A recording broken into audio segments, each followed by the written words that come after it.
If you've spent time reading the mathematical foundations of deep learning, you've probably noticed a frustrating pattern. We have universal approximation theorems for shallow networks, separate results for deep, fully connected nets, different bounds for convolutional architectures, and yet another set of theorems for neural operators learning between function spaces. The theory is fragmented. It treats finite-dimensional function approximation and infinite-dimensional operator learning as entirely different problems. But what if they're just different discretizations of the same underlying dynamical system? That's exactly the question tackled in a recent paper by Chen, He, and Tai. They introduce an abstract neural flow framework that unifies neural networks and neural operators under a single continuous depth formulation. More importantly, they prove the first universal approximation results for flow-based models acting between infinite-dimensional spaces, and they show how both ResNet and plain feedforward architectures naturally emerge from the same mathematical structure, depending on how you discretize time. Let's break down how this works. The framework operates at the level of abstract Hilbert spaces.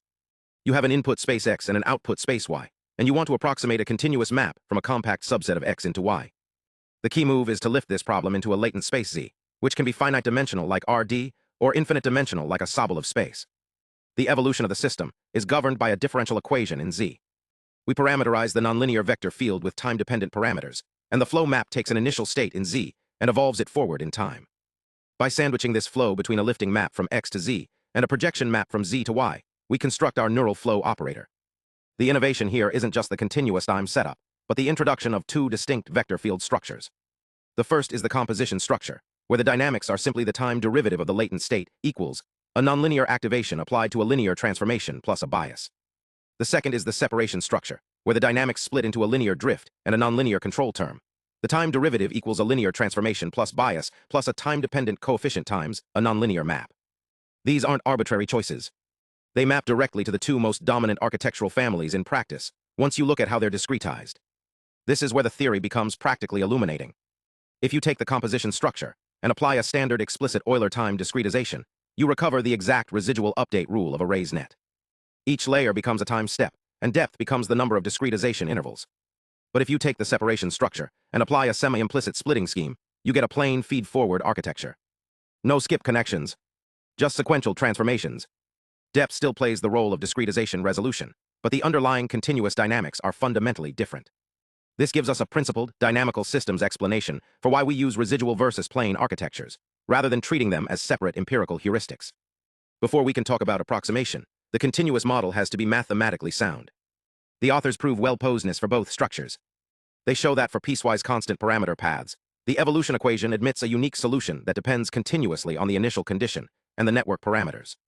The proof relies on establishing Lipskitz's continuity of the vector fields with respect to both the state and the parameters. This isn't just academic rigor. It guarantees that small perturbations in weights or biases produce bounded changes in the flow, which is a prerequisite for stable gradient-based training and meaningful approximation theory. Now for the main result. The paper establishes a universal approximation theorem for these neural flow operators. For any compact set in X, any continuous target map, and any error tolerance greater than 0, there exists a latent dimension, a lifting operator, a projection operator, and a neural flow operator using either the composition or separation structure, such that the approximation error is bounded by that tolerance. To my knowledge, this is the first universal approximation result for flow-based models between infinite-dimensional spaces. All previous continuous depth approximation theory was strictly finite-dimensional. The proof strategy is elegant.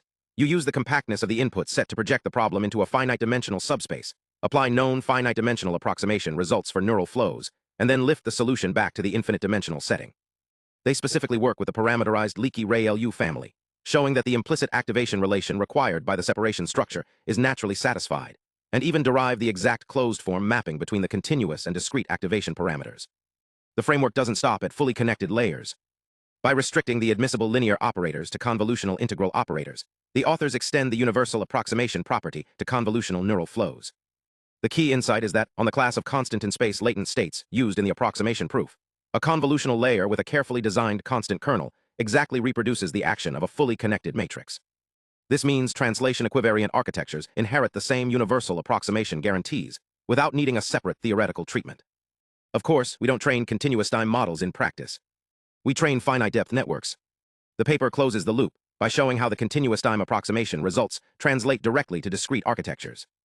By applying the time-corrected discretization schemes, they prove that finite-depth neural operators and neural networks inherit the universal approximation property.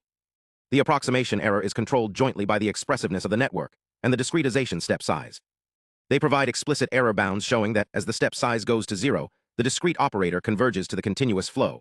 And since the continuous flow can approximate any target within epsilon, the finite depth network can too. This rigorously justifies treating depth as a discretization parameter, rather than just an architectural hyperparameter. So why does this matter? It replaces a patchwork of architecture-specific approximation theorems with a single, unified dynamical systems framework. It explains the mathematical origin of residual versus plane architectures. It delivers the first universal approximation guarantees for infinite-dimensional flow operators. And it provides a clear numerical analysis perspective on how continuous models relate to discrete training. The authors point toward future work on quantitative error bounds, broader activation families, and extending the framework to attention-based architectures. If you're working at the intersection of deep learning theory, operator learning, or numerical analysis of neural networks, this paper provides a new lens that ties together decades of fragmented results. I'll leave a link to the paper in the description. If you want to dive into the proofs or discuss how this framework might apply to your own research, drop a comment below. Thanks for watching,